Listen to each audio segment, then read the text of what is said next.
ಗಂಡನ ಇಚ್ಛಾ ಪರಿಪೂರ್ಣ ಮಾಡೋದೇ ಹೆಂಡತಿಯ ಧರ್ಮ.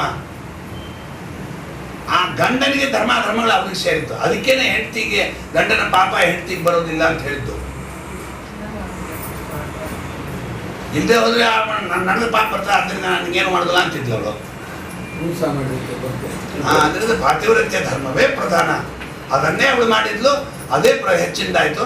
ಗಂಡನ್ನು ಬಿಡೋ, ಅಲ್ಲ ಅಪ್ಪನ್ನು ಬಿಡು, ಅಮ್ಮನ್ನು ಬಿಡು, ಎಲ್ಲರನ್ನು ಬಿಡು, ಗಂಡ ಒಬ್ಬನೇ ನಿನ್ನ ಗತಿ.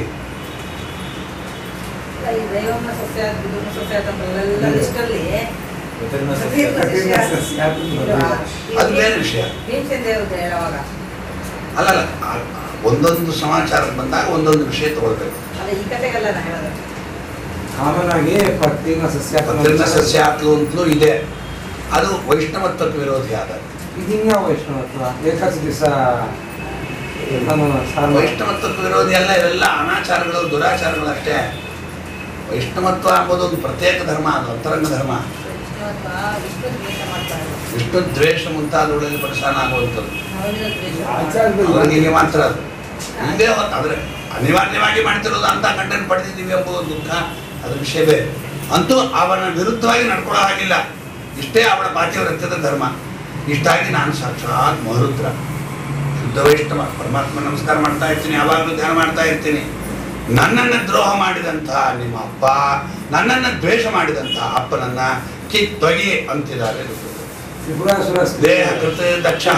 ತ್ರಿಪುರಾಸುರ ಸ್ತ್ರೀಯರು ನನ್ನ ಗಂಡ ಹರಿದ್ವೇಷಿನೂ ಗೊತ್ತಿರುತ್ತೆ, ಆದರೂ ಅವ್ರು ಬಿಡಲ್ಲ. ಯಾಕೆ? ಪತಿವ್ರತ ಅಂತ, ಪಾತಿವ್ರತ್ಯ ಅಂತೂ ಹೌದದು ಮಾಡಿದ್ದು. ಹರಿದ್ವೇಷ ವೈಷ್ಣವ ಧರ್ಮ ಹೌದು. ಅವರು ಈ ನಪತಿಚ್ಛ ಸಸ್ಯಾತ ಅನುಷ್ಠಾನ ಮಾಡಲಿಲ್ಲ. ಅವರು ಪಾತಿವ್ರತ್ಯ ಧರ್ಮ ಉಳಿತು. ಅದಕ್ಕೋಸ್ಕರ ಭಗವಂತ ಏನ್ ಮಾಡಿದ, ಔಪಪತ್ಯವನ್ನು ಉಪದೇಶ ಮಾಡಿ ಅವ್ರ ಪಾತಿವ್ರತ್ಯನ ಭಂಗ ಮಾಡಿ ಆಮೇಲೆ ಕೊಂದ ಅವರ ಗಂಡದನ್ನ. ಪಾತಿವ್ರತ್ಯ ಎಂಬುದು ಪತ್ಯರ್ಥಂ ಸರ್ವಂ ವರ್ತತೆ ಇತಿ ಪತಿವ್ರತ. ಅದು ಎಲ್ಲರ ಧರ್ಮ. ದೈತ್ಯ ಸ್ತ್ರೀಯರದು, ದೇವತಾ ಸ್ತ್ರೀಯರದು ಎಲ್ಲರೂ ಮಾಡ್ತಾರೆ. ಅದನ್ನ ಯಾರು ಮಾಡ್ತಾರೋ ಅವರಿಗೆ ಬಲ ಜಾಸ್ತಿ ಆಗ್ಬಿಡ್ತದೆ. ಹಿರಣ್ಯಕಶಿಪು ತಪಸ್ಸು ಮಾಡಿದಂತೆ. ದೈತ್ಯ ತಪಸ್ಸು ಮಾಡಿದ, ಹರಿಪ್ರೀತ್ಯರ್ಥಂ ಹರಿಪ್ರೇರಣೆಯ ಮಾಡಲಿಲ್ಲ ಅಂತ ಮಾತ್ರದಿಂದ ಮೋಕ್ಷ ಸಾಧನೆ ಆಗಲಿಲ್ಲ ಅಂದ್ರು ತಪಸ್ಸೇ. ಹಾಗೇನೆ ಪಾತಿವ್ರತ್ಯ ಎಂಬುದು ಮೋಕ್ಷ ಸಾಧನೆ ಆಗಲಿಲ್ಲ ಅಂದ್ರು ಪಾತಿವ್ರತ್ಯ ಬಲಿಷ್ಠವಾದ ತಪಸ್ಸದು. ಅವಳಿಗೆ ಪುಣ್ಯ ಕೊಡ್ತದೆ, ಪುಣ್ಯ ಬರ್ತದೆ, ಬೇಕಾದಂಗೆ ಮೆರಿತಾಳೆ. ಅವಳ ಗಂಡನ್ನ ಯಾರು ಕೊಲ್ಲಿಕ್ಕೆ ಬರೋದಿಲ್ಲ. ಅಂಥ ಪ್ರಯೋಜನವೆಲ್ಲ ಸಾಧಿಸಿದ ಮೋಕ್ಷ ಆಗುತ್ತದೆ. ಸೂರ್ಯನ ತಡೆಯುವ ಶಕ್ತಿನೂ ಬರ್ಬೋದು. ಯಾಕೆ ಮರುದ್ರ ದೇವರು ಬಿಟ್ಟ ಬಾಣ ಮುಟ್ಲೇ ಇಲ್ಲಲ್ಲ ತ್ರಿಪುರಾಸುರನ್ನ. ಕಾರಣ ಅವರ ಪಾತಿವ್ರತ್ಯ.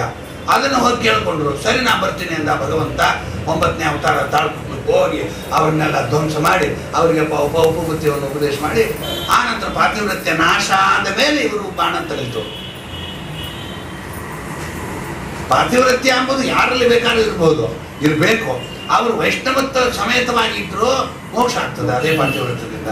ವೈಷ್ಣವತ್ವ ಇಲ್ಲದೆ ಹೋದ್ರೆ ಬರೀ ಫಲ, ಆರ್ಥಿಕ ಫಲ ಕೊಡ್ತದೆ. ಅದಕ್ಕೆ ದೇಹ ಕೃತ ದಕ್ಷ ಮಮ ದ್ವಿಟ್ ತದನೂರತಾಶ್ಚಯೇ ಯೋ ವಿಕ್ಷಯಜ್ಞಗತಂ ವರೋರುಮ ಉಮಾಂ ಅನಾಗಸಂ ದುರ್ವಚಸ ಅಕರೋದ್ಗ್ರಹ. ದುರ್ವಚಸ, ಕೆಟ್ಟ ಮಾತುಗಳಾಡೋದೇನು ಸಭಾ ಮಧ್ಯದಲ್ಲಿ ಅವೆಲ್ಲ ಮಾಡಿದ್ದಾರೆ. ಆದ್ದರಿಂದ ಇವರು ನನ್ನ ದ್ವೇಷಗಳು ಅಂತ ಸ್ಪಷ್ಟ ಆಯಿತು. ನನ್ನ ದ್ವೇಷ ಮಾಡಿದಾಗ